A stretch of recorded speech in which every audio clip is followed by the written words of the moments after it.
आदमी पार्टी के जोश से भरे हुए साथियों, आज फिर हम वापस जंतर मंतर पर आ गए हैं और जंतर मंतर से ही ताकत लेके गए थे। 2013 में पार्टी बना के दिल्ली में एजुकेशन पे काम करना शुरू किया, स्वास्थ्य पे काम करना शुरू किया, बिजली पानी पे काम करना शुरू किया। आपसे ताकत ली, इस जंतर मंतर की मिट्टी से ताकत मिलती है, लेकिन जिस ताकत को लेके जो काम करना शुरू किया, भारतीय जनता पार्टी उस ताकत से डर रही है, क्योंकि वो ताकत अब दिल्ली की ताकत नहीं बची। आज जब आम आदमी पार्टी के कार्यकर्ता, यहां से एक विधायक गुलाब सिंह के नेतृत्व में कई और साथी गुजरात में जाके जब चुनाव प्रचार करते हैं और ये कहते हैं देखो दिल्ली में इतना शानदार काम हो रहा है, तो गुजरात के लोग भी उस पर यकीन करते हैं और एक उम्मीद जागती है गुजरात के लोगों में कि भारतीय जनता पार्टी इतने दिनों से जो ड्रामा कर रही है लोकतंत्र का, डेवलपमेंट का, उसकी जगह अब हमको केजरीवाल मॉडल चाहिए। और सूरत के लोग आके वोट लगा देते हैं कि हमको भी केजरीवाल मॉडल चाहिए। आज जिस कानून के खिलाफ हम इकट्ठा हुए हैं, वो कानून केवल दिल्ली सरकार की ताकत को रोकने का कानून नहीं है, वो इस बात को रोकने का भी कानून है कि केजरीवाल जी का जो मॉडल है गवर्नेंस का, वो गुजरात में आगे ना बढ़ पाए, वो उत्तराखंड में आगे ना बढ़ पाए, वो पंजाब में आगे ना बढ़ पाए, वो उत्तर प्रदेश में आगे ना बढ़ पाए। ये कानून इसलिए नहीं बना रहे कि अरविंद केजरीवाल जी के खिलाफ उनकी ताकत कम करनी है, हमारी मंत्रियों की ताकत कम करनी है। ये कानून इसलिए बना रहे हैं कि आप जो ये बढ़ते चले जा रहे हो। हिमाचल प्रदेश के एक छोटे से गांव में रत्नेश भाई पहुंचे तो वहां पे आम आदमी पार्टी की टोपी लगाए कार्यकर्ता पहले से खड़ा था, बोले जी हम तो बहुत दिन से इंतजार कर रहे थे कब केजरीवाल जी का आदमी आए और हम वोट लगाएं। और जाके वहां अब वोट मिलने लगा, वहां पे चुनाव जीतने लगे आम आदमी पार्टी के लोग। इससे घबरा रहे हैं। ये कानून से दिल्ली की ताकत को रोकने का कानून नहीं है, ये आम आदमी की बढ़ती ताकत को और पूरे देश में आम आदमी के विश्वास को जो केजरीवाल जी के गवर्नेंस मॉडल में उनका बढ़ रहा है, केजरीवाल जी की राजनीति में उनका बढ़ रहा है, इसको रोकने का कानून है। पिछले दिनों आपने देखा होगा, आप सबसे बात करके, आप सबसे प्यार आशीर्वाद लेके माननीय मुख्यमंत्री जी के मार्गदर्शन में दिल्ली विधानसभा में ऐतिहासिक देशभक्ति बजट पास हुआ कि नहीं? यह कानून उस देशभक्ति बजट के खिलाफ है। भारतीय जनता पार्टी जो कानून लेके आ रही है वो देशभक्ति के खिलाफ है। यह कानून नहीं चाहता, भारतीय जनता पार्टी नहीं चाहती कि दिल्ली में 2047 में केजरीवाल जी इस तरह से काम करते रहे कि 2047 में ओलंपिक खेल करा लिए जाएं दिल्ली में। ये नहीं चाहते हैं, ये नहीं चाहते कि 2047 में, अभी बजट में मैंने कहा कि सपना देखो 2047 में, हम तो पता नहीं होंगे कि नहीं होंगे, हम तो जिंदा भी होंगे कि क्या होंगे पता नहीं, लेकिन आज जो बच्चा पैदा हो रहा है वो 25 साल बाद नौजवान बन के देश में खड़ा होगा, दिल्ली में खड़ा होगा।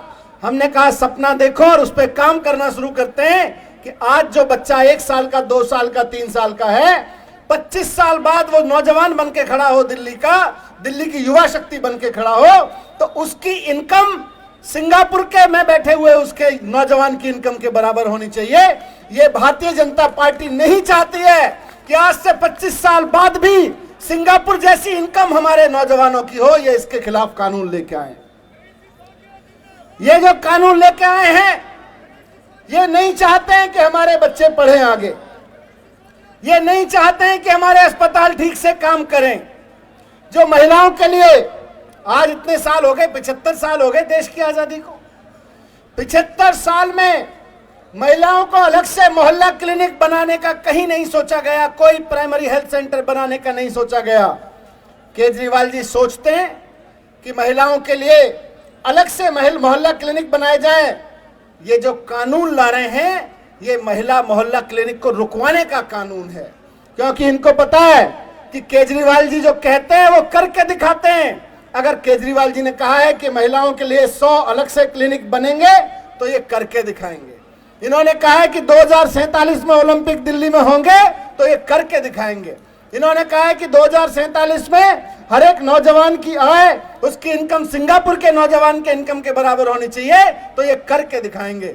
ये कानून भारतीय जनता पार्टी इसलिए लाई है क्योंकि केजरीवाल जी फैसला लेते रहे, इनके मंत्री फैसला लेते रहे, तो निश्चित रूप से चीजें आगे बढ़ जाएंगी। इसको रोकना है, इसको ये रोकना चाहते हैं। ये नहीं चाहते कि हमारे बच्चे आगे पढ़ें, ये नहीं चाहते कि हमारे यहाँ नौजवानों को रोजगार मिले, क्योंकि बच्चे अगर पढ़ गए और नौजवानों को रोजगार मिल गया तो इनके घनचक्कर बनाने के चक्कर में कोई नहीं आएगा। बीजेपी नहीं चाहती है कि हमारे बच्चे पढ़ें, बीजेपी नहीं चाहती है कि हम अपने अस्पताल ऐसे करें कि वहां पे हर आदमी का इलाज हो सके। बीजेपी नहीं चाहती है, आपको पता है कितनी महंगी बिजली है पूरे राज्यों में, जहां जहां भी भारतीय जनता पार्टी की सरकार है, हर एक राज्य में दिल्ली से कम 5-5, 6-6 गुना महंगी बिजली है, कम से कम 5-5, 6-6 गुना। बीजेपी इस बात से दुखी है क्योंकि अब उत्तर प्रदेश की जनता पूछने लगी है, गुजरात की जनता पूछने लगी है कि भाई केजरीवाल जी अगर दिल्ली में बिजली के बिल 0 कर सकते हैं और दिल्ली की 80% जनता को बिजली 0 बिल पे मिल सकती है, तो गुजरात में क्यों नहीं मिल सकती, उत्तर प्रदेश में क्यों नहीं मिल सकती, उत्तराखंड में क्यों नहीं मिल सकती, जहां जहां बीजेपी की सरकार है वहां वहां क्यों नहीं मिल सकती। और इसी बात को पूछते हुए आज गुजरात में भी बटन दब रहा है झाड़ू पे, उत्तर प्रदेश में भी दबेगा, उत्तराखंड में भी दबेगा, पंजाब में भी दबेगा, हिमाचल में भी दबा, बेंगलोर में भी दब रहा है, जहां भी आप जा रहे हो वहां पे दब रहा है। ये इसको रोकना चाहते हैं। ये चाहते हैं कि बिजली महंगी होती रहे, पानी महंगा होता रहे, स्कूल महंगे होते रहे, अस्पताल महंगे होते रहे, और आम आदमी इनके सामने भीख मांगने के लिए खड़ा रहे कि मैं अपने बच्चों को पढ़ाऊं कैसे, मैं इलाज कैसे कराऊं, मैं रोजगार कैसे लूं। इसलिए ये बिल्कुल नहीं चाहते साथियों कि किसी भी कीमत पर दिल्ली सरकार आगे काम करे। इसको ये मत देखिए, कई लोग इसको करने की कोशिश कर रहे हैं कि किसी तरह से इसको बस केजरीवाल जी की लड़ाई बना दिया जाए।